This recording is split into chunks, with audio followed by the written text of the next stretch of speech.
Hello friends, this is Mohit and I welcome you all to my YouTube channel and to my another video of SQL playlist. और आज के video में we are gonna talk about views in SQL. तो चलिए आज के discussion को start करते हैं. ओके, तो before we learn how to write और how to create a view, ये व्यू होता क्या है उसको हम लोग डिस्कस करते हैं पहले. ओके, जिस तरीके से हमारे पास टेबल होता है उसमें कॉलम एंड रोज होते हैं, करेक्ट. व्यूज को आप उसी तरीके से समझ सकते हो, एक वर्चुअल टेबल. वो रियल टेबल वो नहीं होता, एक वर्चुअल टेबल की तरह इसमें कॉलम और रोज उसी तरीके से होते हैं जैसे आपको टेबल में होता है. तो अगर ये दोनों सेम ही है तो व्यूज हम लोग यूज क्यों कर रहे हैं, मतलब उसका नेसेसिटी क्या है व्यूज को यूज करने का. तो देखो, कभी कभी हमारे पास ऐसा कुछ रिक्वायरमेंट आता है ना कि हमें from the whole table we need to show only few selected columns due to data security reason. तो जब ऐसा कुछ रिक्वायरमेंट आता है ना जिसमें हमें कुछ सेलेक्टेड कॉलम्स को ही दिखाना है in order to avoid exposing the sensitive information, तो उस केस में जब ऐसा कुछ रिक्वायरमेंट आता है ना तो हम एक वर्चुअल टेबल यूज कर सकते हैं जिसका नाम है व्यूज. और ये व्यूज होता है वो बिल्कुल उसी तरीके से दिखता है आपको जैसा एक टेबल दिखता है. उसमें भी कॉलम्स होते हैं, उसमें भी रोज होते हैं.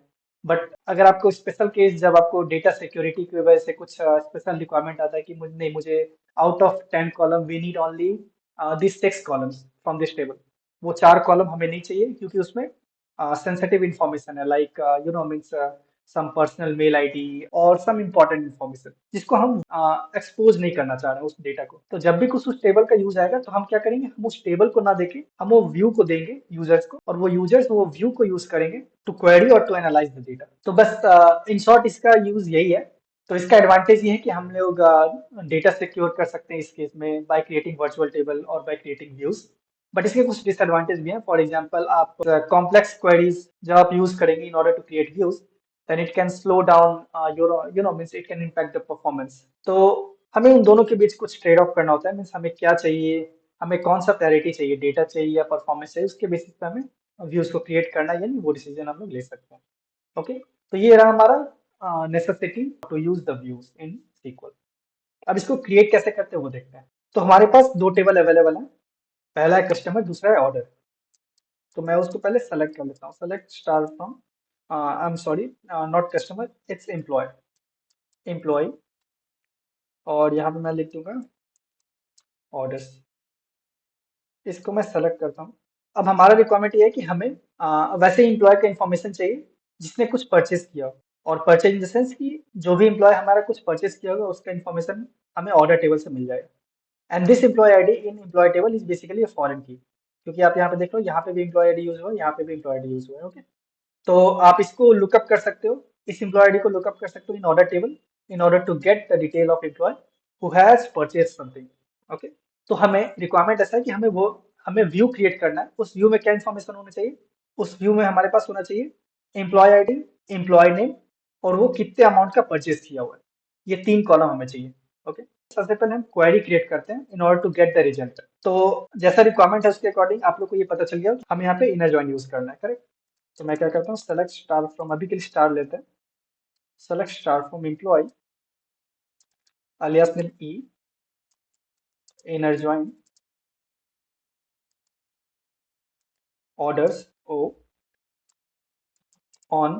यहाँ पे एम्प्लॉय आईडी हमारा फॉरेन की है, so I will use this column here, e dot employ ID equals o dot employ ID. इसको मैं एक बार रन करता हूँ. तो ये हमारे उन सारे एम्प्लॉयज का डिटेल आ गया जिसने कुछ ना कुछ परचेस किया हो.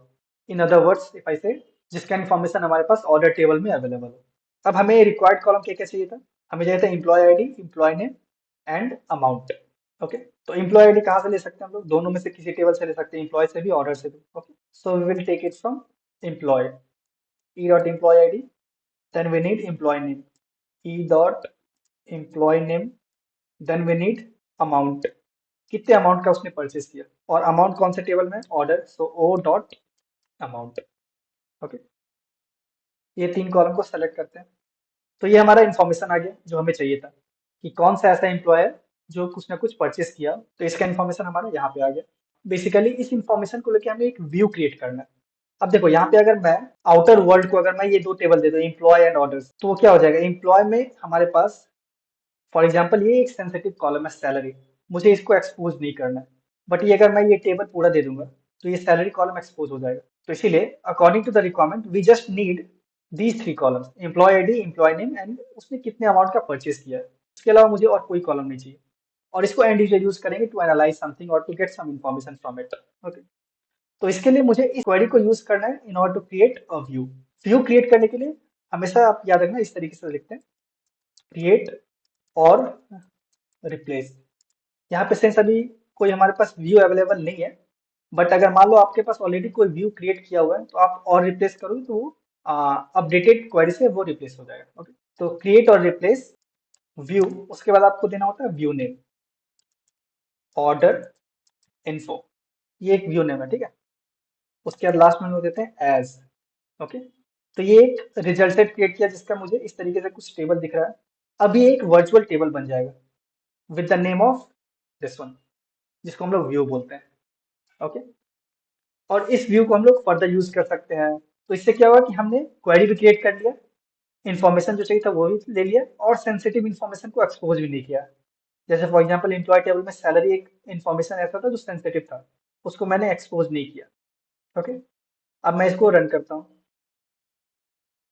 तो ओके, अभी हमारे पास तो कोई व्यू अवेलेबल नहीं है, इसलिए मैं यहाँ पे इसको हटा रहा हूँ।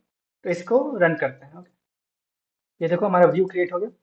अब जिस तरीके से आप टेबल कॉल करते हो ना, उसी तरीके से इस व्यू को भी कॉल कर सकते हो। हमारा व्यू नेम ये रहा, इसको रन करते हैं। ये देखो, ये आपको रिजल्ट ऐसा देगा एज इफ कि ये एक टेबल है, बट ये एक टेबल नहीं है। ये मैंने इस क्वेरी के हेल्प से एक वर्चुअल टेबल क्रिएट किया, और मैं इस टेबल को यूजर को दूंगा, तो इससे उन्हें जो इन्फॉर्मेशन चाहिए था वो उन्हें मिल भी जाएगा और कोई डेटा एक्सपोज भी नहीं होगा। ओके, तो ये एक चीज हो गया। तो अब देखो, अब हमारे पास ऑलरेडी ये व्यू क्रिएट हो गया। अब मान लो इसमें आपने कुछ अपडेट किया और सेम व्यू को आपको रिप्लेस करना है या फिर चेंज करना है। ओके, तो आप यहाँ पे यूज कर सकते हो और रिप्लेस। यहाँ पे एरर दे रही है। Okay, we don't have to use replace, we need to use alter, same तरीके से जैसे हम लोग स्टोर प्रोसीजर में यूज करते हैं। देखो, तो ये हमारा इस तरीके से हम लोग यूज करेंगे तो हमारा व्यू ऑलरेडी एग्जिस्ट कर रहा होगा तो वो ऑल्टर हो जाएगा with the updated query. Okay, और एक चीज मैं आपको बता दूं कि जब भी आप ये व्यू कॉल करोगे ना, तो इसके अंदर जो क्वेरी है उसमें जो अपडेटेड इन्फॉर्मेशन होगा उसके अकॉर्डिंग ही वो आपको रिजल्ट से देगा। इसका मतलब ये हुआ, जैसे फॉर एग्जांपल मैं इसको अभी रन कर रहा हूँ, तो ये इन्फॉर्मेशन मेरे पास आया। अब मान लो आप एम्प्लॉय टेबल में एम्प्लॉय आईडी कॉरस्पॉन्डिंग जो नेम था वो उसको आप चेंज कर देते हो किसी और नाम से, तो जब आप इसको क्वेरी करोगे ना, तो वो क्या होता है कि जब भी आप इसको क्वेरी करो तो वो एक ऑब्जेक्ट क्रिएट करता है और ऑब्जेक्ट में ये क्वेरी को रन करता है इंटरनली। उसके बाद आपको उसका रिजल्ट सेट यहाँ पे आप उसके अकॉर्डिंग देगा।